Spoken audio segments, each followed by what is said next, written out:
Hi everyone, welcome to the Sensory Integration Assessment Series, and we will be doing the proprioceptive system, and this is our last segment that we will be going over. So the first thing that I wanted to talk about was whether the child that you are assessing is using proprioception as a modulator or if they are under responsive. So typically in the school system, when you're assessing a child, we see proprioceptive seeking. But we need to figure out why are they proprioceptive seeking, because there are different reasons why a child might be seeking proprioceptive input. So one reason is because they are just using proprioception as a modulator. So in this case, there's really nothing wrong with this child's proprioceptive system.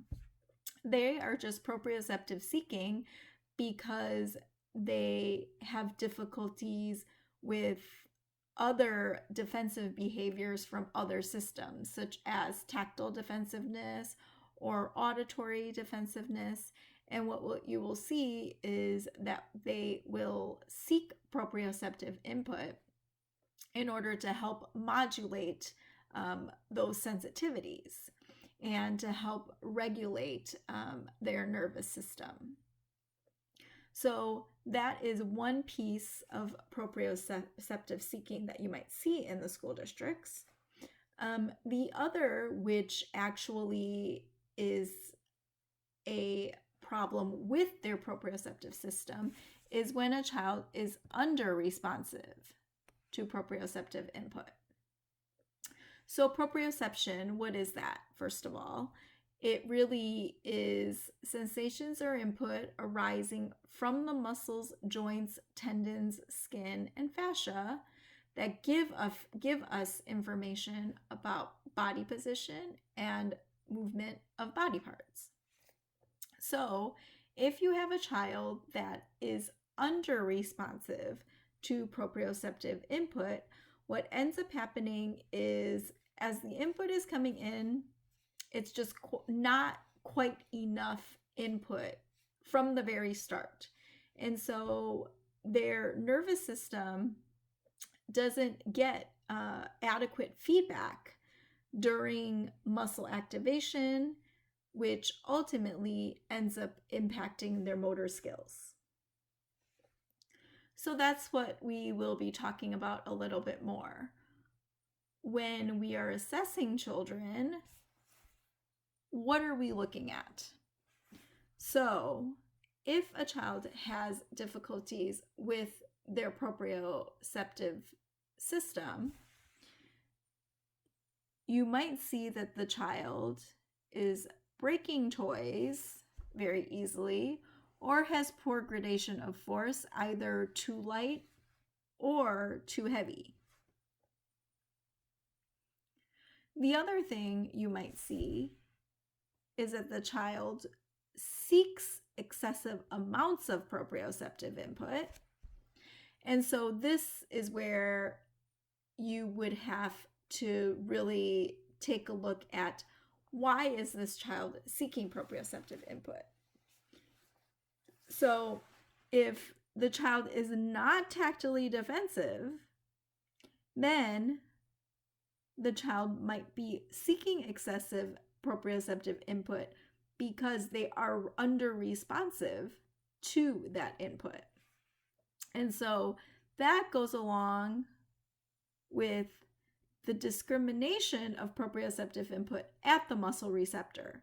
So at the muscle receptor, that input is lessened, and therefore they need more input in order for their muscles and their body and their joints to really feel where they are in space.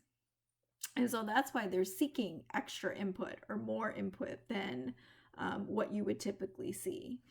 They also might be bumping into objects or people, either on purpose or accidentally because they're having difficulty really controlling their movements because they don't know where their body is. So in addition to just discrimination of input at the muscle receptor, there is also difficulty with perception of proprioceptive input. And this really relates both to the vestibular system as well as the tactile system. So these might be what you might see as well, which is difficulty imitating body positions, difficulty with dressing, and atypical grasp. And if you remember from previous segment on tactile processing and tactile discrimination and registration, that tactile processing and proprioceptive processing difficulties end up with kids with somatodyspraxia. So that's what you see right here.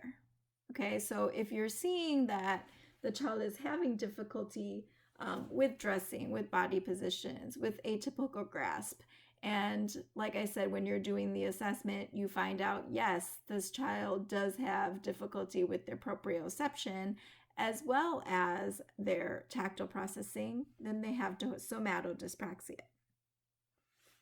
The other thing you might see is students that have poor co-contraction and poor proximal joint stability. They have low muscle tone and they have poor postural control. And that as well goes along with proprioception, but is related to the vestibular system. So when you see these types of things like poor postural control, low muscle tone, you want to check and see their proprioception and their vestibular system. And most of the time, if these items are seen, then you have a child that has a proprioceptive vestibular difficulty. So basically, proprioception really is contributing to different motor difficulties, right? So it might be motor difficulties related to praxis, or it might be motor difficulties related to just the refinement of motor skills like gradation or timing of motor tasks and postural skills. And so that's vestibular. So you will have, obviously the proprioceptive system is really integrated deeply with both the vestibular and the tactile systems. So you're going to have to assess all three areas really to get an idea of what that difficulty is. And then once you see that difficulty, what the functional problems are because of those difficulties.